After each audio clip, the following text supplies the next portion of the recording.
So the homie's trying to do his brakes on a 2015 Honda Civic, and he's struggling to put this spring in there. And we found out how to do it. First, I created this little tool that I'm about to show you. This little hook.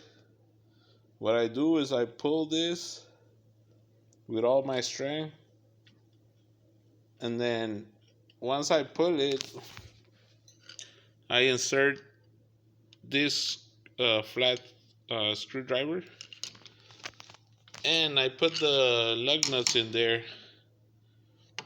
So my next move, I use some bar to apply pressure to the screwdriver,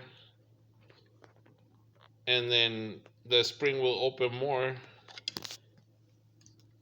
to the point that it's gonna land in that little hole right there.